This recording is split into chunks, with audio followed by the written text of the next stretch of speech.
नमस्कार। शनि साधना के हमारे इस कार्यक्रम में आप सभी का स्वागत है। मैं आपका ज्योतिष मित्र पंडित हिमांशु नेमा आप सभी का स्वागत करता हूं, अभिनंदन करता हूं।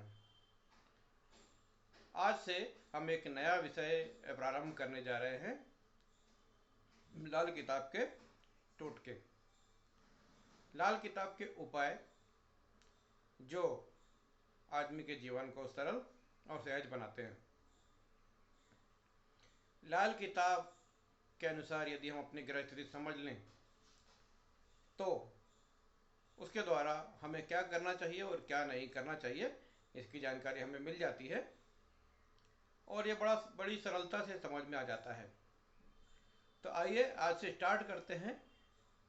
और आज हम पहला चैप्टर ले रहे हैं कि यदि आपकी कुंडली में राज्य स्थान में दशम स्थान में गुरु है तो आपको क्या करना चाहिए और क्या नहीं करना चाहिए। देखिए, मैं आपको समझाता हूँ कि लाल किताब में दशम भाव क्या होता है। ये कुंडली देखिए, कुंडली में ये जो भाव है, ये भाव देखिए, ये दशम भाव है राजस्थान। आपकी कुंडली में भी यहाँ पर यदि नंबर कोई भी हो, यदि इस भाव में यदि गुरु बैठा है तो आपको ज़्यादा भाग्यवादी नहीं होना चाहिए। भगवान के भरोसे, ईश्वर के भरोसे या किसी के भी भरोसे बैठ के यदि आप काम कर रहे हैं तो निश्चित रूप से आपको बहुत तकलीफ होगी। यानी आपको जीवन में किसी से उम्मीद नहीं करना चाहिए, अपने कर्म पर ही भरोसा करना चाहिए। अपनी कर्म, मेहनत, साहस, हिम्मत, इस पे भरोसा करके यदि आप काम करेंगे तो निश्चित रूप से सफलता मिलेंगे। आप अपनी बुद्धि लगाइए, लोगों की सलाह लीजिए और फिर मेहनत कीजिए। किसी के हाथ मत छोड़िए या किसी मंदिर में जाके आप सोचेंगे कि आप मंदिर में जाके भगवान के पास बैठे रहेंगे या आप हजारों व्रत कर लेंगे तो आपका कोई काम हो जाएगा, ऐसा कुछ नहीं होने वाला है। दसम स्थान में गुरु जो बैठा है, वो दसम भाव जो है वो शनि का भाव है। वो शनि है कर्म का देवता। यदि आप कर्म कर रहे हैं, पसीना बहा रहे हैं तो निश्चित रूप से आपको सफलता मिलेगी।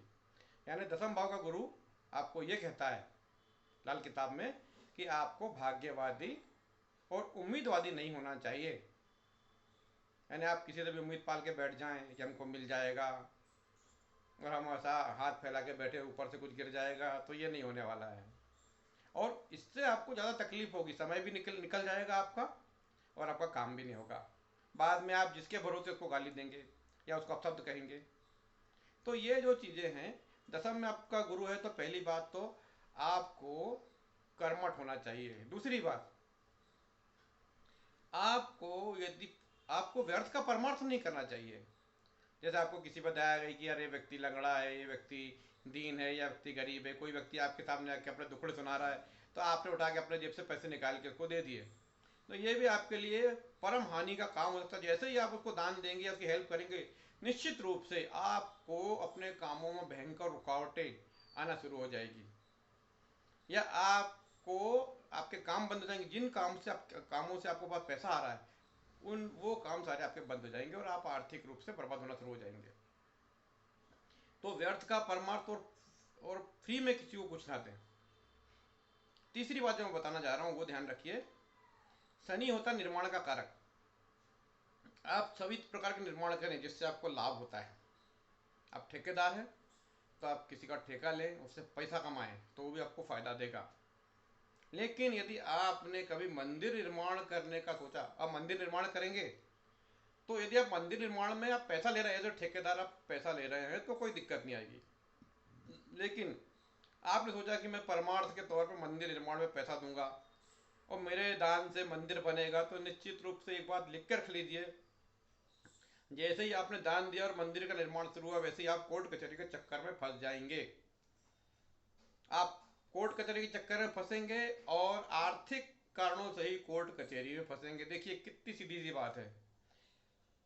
मंदिर निर्माण में धन दिया और कोर्ट कचहरी से धन संबंधी समस्या आई, समझ लीजिए। शनि महाराज बोलते हैं कि व्यर्थ का धन किसी को नहीं देना। आपकी मेहनत का धन है, आपने फ्री में क्यों दिया? तो फिर शनि महाराज आपको दंड देंगे कि आप आर्थिक कारणों से कोर्ट के चक्कर काटेंगे। जैसे मान लिया आपने किसी को पैसा दिया है और वो पैसा नहीं दे रहा है, आपको कोर्ट कचहरी में रोना पड़ेगा जाके हमारा पैसा दे दो। तो ये 3-4 चीजें ध्यान रख लीजिए।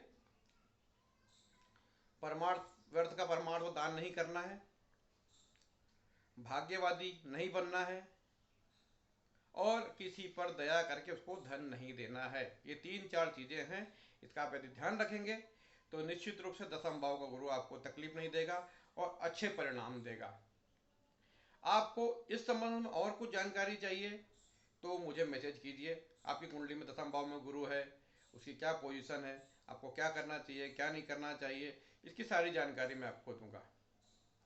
लेकिन ये जो इस एपिसोड में मैंने बताया कि आपको क्या नहीं करना चाहिए उसका बराबर ध्यान रखें तो निश्चित रूप से आप बहुत बड़े नुकसान से बच जाएंगे। तो ये रहा हमारा लाल किताब का पहला एपिसोड, जो हमने बताया कि दसम भाव में यदि गुरु हो तो आपको क्या नहीं करना चाहिए, वरना कोर्ट कचहरी के चक्कर काटने को तैयार रहना चाहिए। तो ये रहा हमारा पहला एपिसोड। अगले एपिसोड में हम दूसरे सब्जेक्ट को लेंगे।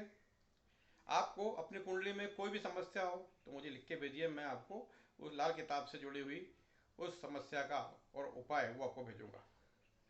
नमस्कार।